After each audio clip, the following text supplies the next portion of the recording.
it's very hard for us to think about how we do vision. So there was an example, I think in the 50s or 60s, Bela Ulesh invented this thing called the random dot stereogram, which is like these auto stereogram things. So the question then was, we do stereo vision. We know we do stereo vision because we can thread needles and so on. People weren't sure. So to do stereo vision, you need to have correspondences between the two views. You've got to have one image from here, one image from here, slightly different location, and you've got to find stuff in the world that's the same in the two views, so you can see what matches with what. So people used to think, well, obviously what you do is you first of all look at the world with one eye closed, and you say computer, table, speck of dust, and then you close the other eye and you say computer, table, speck of dust, and you match up these objects. Okay. So what the random dot stereogram people wanted to do is find out, is this the way we do stereo? And so you present this image, which is now completely random if you look at it with only one eye or the other, but if you look at it with both, you see 3D. So stereo actually is a very simple concept. It's the way we as humans perceive the environment. In essence, what we do is we take two images, one from the left eye, one from the right eye, and we fuse those two images in our brain. Of course, what actually happens is having two eyes is very helpful because you can, if you see an image from the left eye, in the right eye, you might be able to see things which is occluded from your left eye, of course. And so the standard procedure in computer vision is to look at points which are common to both eyes and figure out a correspondence, meaning to figure out which point in the left eye corresponds to the same point in the right eye. So if you know which points correspond to each other, then you can actually use the information about the distance between the eyes and focal plane, etc., to figure out where the point is in 3D. Stella, you'd be going patriotic today. Make sure you walk slowly or the image will streak. Strung up. Here we go. There's our baby. We got him. Got any wiring coming through There's here? no wiring in here. Just right here. Yeah. No explanation, just... Look at that. That's my NAD T770. That's... Make sure you shuffle them cards this time, left. Hey, Lyle. What's the distance between the front door and the vault? How wide is the hallway? Napster?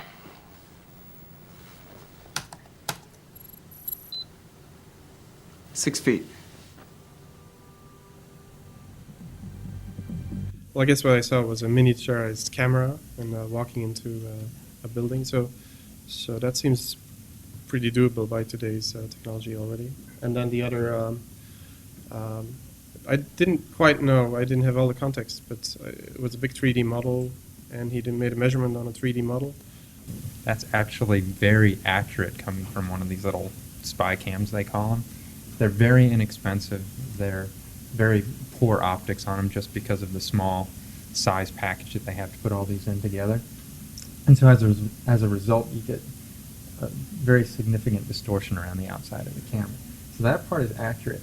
The only way to do 3D reconstruction from a video sensor like this is to calibrate the camera. And in this case, it's very possible. They've had the camera prior to going into the scene that they want to reconstruct in 3D.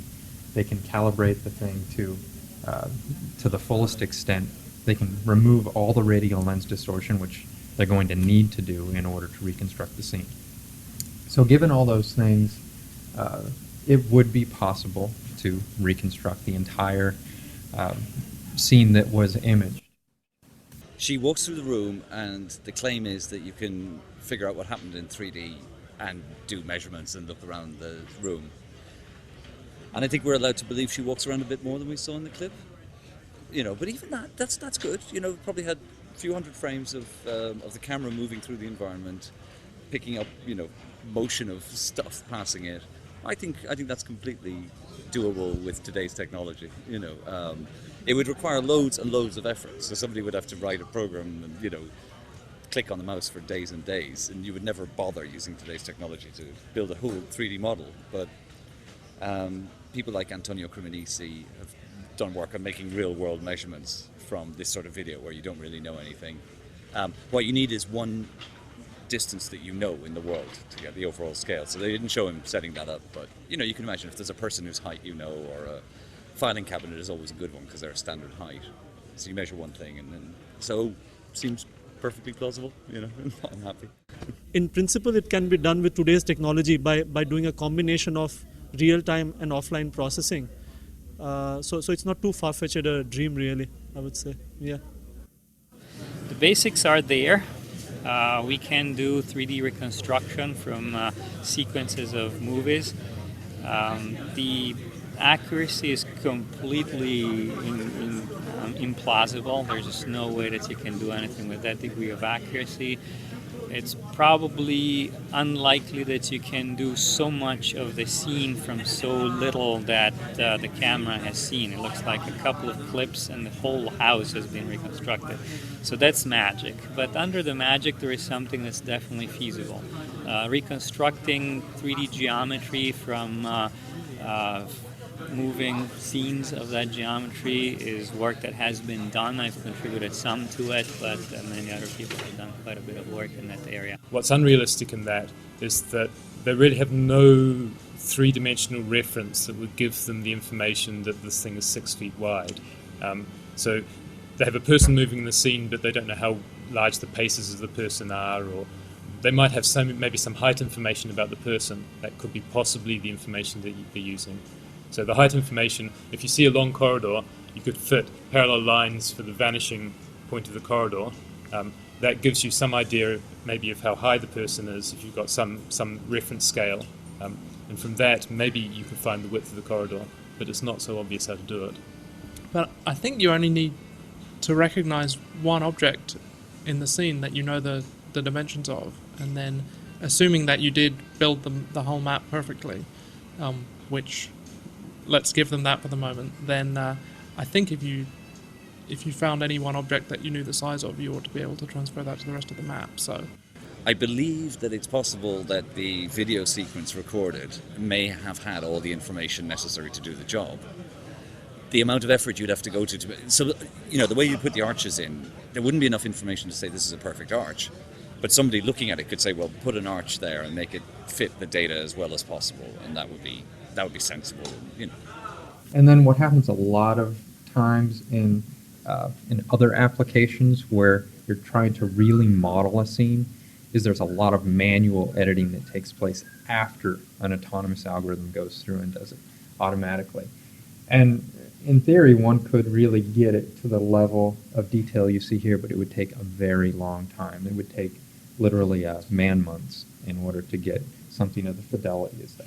I would think that to get that kind of a result, you would need a very carefully controlled passes through the environment with much higher quality imagery. There was way too much detail in that scene, so there's no way to get that kind of detail.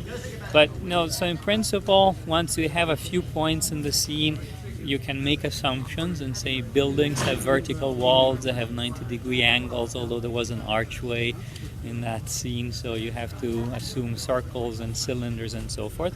And there is quite a bit of work that tries to go from clouds of points to 3D models of objects and generalized cylinders or wall models or rectangles and spheres and cylinders, etc., etc. So all of that has been worked on, but I think you cannot yet put it together into one system that actually puts it all together from that poor quality imagery and in that very small amount of time, unless you have huge amounts of computation power hidden somewhere in some cellar.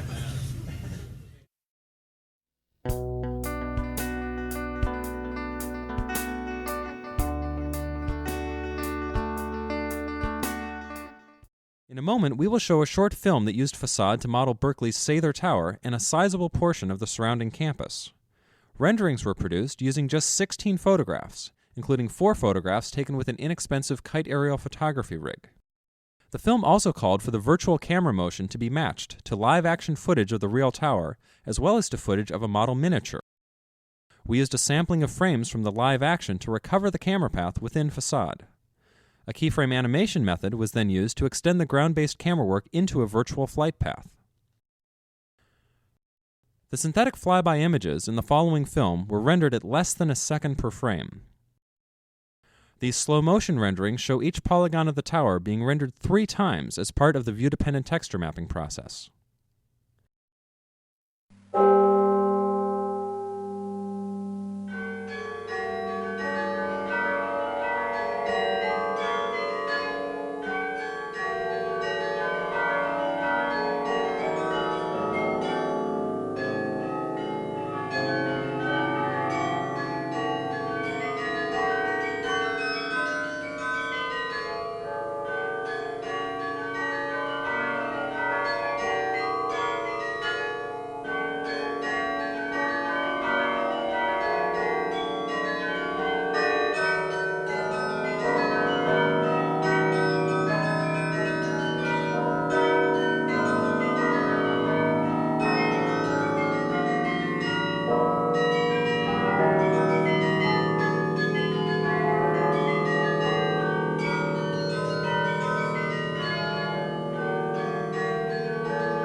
So we actually use techniques very much like this for what we call landing hazard detection. If NASA wants to send a mission to land on an asteroid or a comet, and you don't want the mission to fail because you land on a rock and the spacecraft falls over, you need to build a three-dimensional model of that surface before you land, and ultimately we need to be able to do that with a vision system on board the spacecraft because it's so far away that there isn't enough time to transmit the data to Earth, build the model, send it back.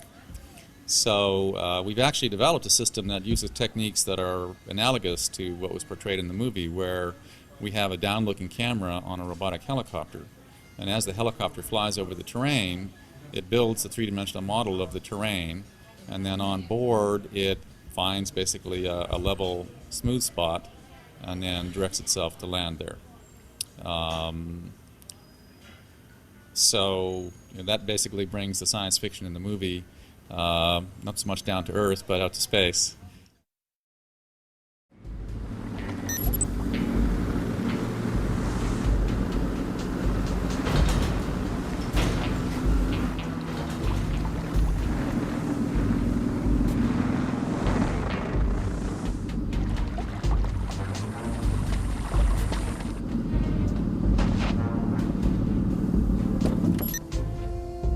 So the idea is that they've got all these displays, just like laptop displays, wrapped around the side of the car. And inside every display, so on one side of the car, if you imagine, there are lots and lots of little cameras, and they're all looking at what's on the other side of the car. So that's on one side looking that way. Here's the car. And then some displays showing you what, would be seen through it. You must be joking. As I learned from my predecessor, Bond, I never joke about my work. Aston Martin call it the Vanquish, we call it the Vanish.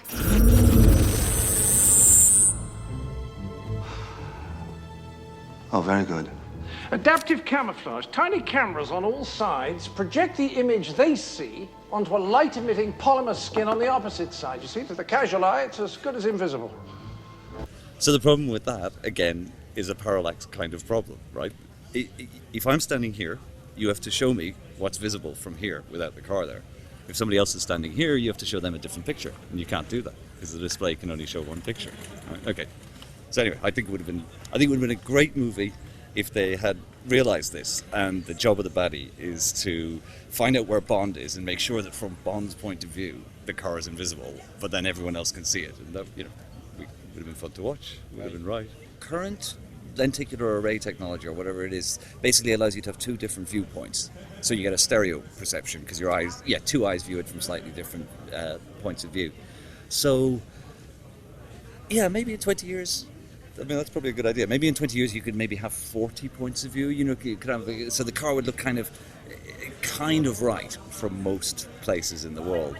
But there's still another problem, because depending on how far the person is from the car, their field of view will be slightly different. The stuff they can see, they'll be slightly different. But no, I think, okay, you could make it work a little more like the movie. But, who knows, maybe tomorrow. So holograms are kind of different in the sense that a hologram really does look different from every viewpoint. So maybe a holographic display which had nice color. Come back to me in 20 years' time. The sun would shine on our vacation. Oh. John, put the camera down. Look, I'm all ready for bed. What is this? No. Put it away. It's time to put the camera to sleep and time to come and take care of your wife. Sweetie, why don't you put the... So in that shot, they featured a hologram, which would require both capture and projection of the images. And actually, the capture side of things, we can do better than what they show in there. And we did a technique that captured much more of her shape and much more of her motion, because we thought it was going to be a high-res sort of next-generation bullet time effect. And Steven Spielberg, for the purposes of the movie, wanted it to be very consumer, lo-fi, raggedy kind of look. So he said, pull it back down, and we ended up throwing most of the data away and used a very rough and ready technique to make it look like it was just, a consumer piece of junk that he had in his house. So on the capture side, we can actually do better than what they were showing in the film. On the projection side, I have no idea how you get even close to doing that, putting an image out in 3D with unaided stereo vision of the subject. I'm not an expert in that field, but that's sort of a separate field for computer vision. But it's an interesting example of how the state-of-the-art is actually ahead of what you see in the movie. There are some recent developments that require digital projectors and shuttered glasses synchronized, so you run the digital projectors at 96 hertz and the glasses shutter against it, and it's actually bearable to watch. And you get a really rich, full-color sense of 3D, and you can sit there and watch a whole movie with it, and that's what's generating the buzz. That, along with the ability for people to go in with post-production tools and take existing footage and add depth and sort of push it around to dimensionalize it, is the term that one company uses. So you can take existing movies, dimensionalize them, and have a mechanism to watch them in a theater bearably, but that mechanism could easily transport to home. So I could see that happening in a few years, and I'm sure that's what Cameron and Lucas and everybody has their eye on right now. This is the one showing promise. This is the security camera at the underwear store. Freeze there. Rotate us 75 degrees around the vertical, please. Freeze there. Times 10. Focus on the drop. Enhance, then forward, frame by frame. All right. Now, just before the view's blocked, there's a shape change in Dean's bag. See the shadow variance? See? The shadow's wrong. Zavit's changed the configuration of Dean's packages. Is it a tape? It's hard to say for sure. These things are... Computer take us around to the other side? It can hypothesize, Chris. Yeah? Can you rotate us 75 degrees around the vertical, please? What do you think it is? It looks a lot bigger than the tape. So this is just my favorite example of things that happen in movies that could never happen in real life. They're trying to hypothesize data that was never present in any of the sensors that could potentially be in that room. Now, I'm not sure what period of time this was actually supposed to be taking place in. Is it current day? Or so, yeah, this is completely ridiculous. Chances are in that room there was maybe one camera, maybe two, but certainly not a huge quantity of cameras that would be required to be able to do a 360-degree rotation of the data. That requires being able to actually match images across all the different views and actually put them together in terms of a really accurate 3D model, which is probably not even possible from anything but a laser scanner set of data at this point. So I love this technical language, the shadow variance. That's great, So it's interesting.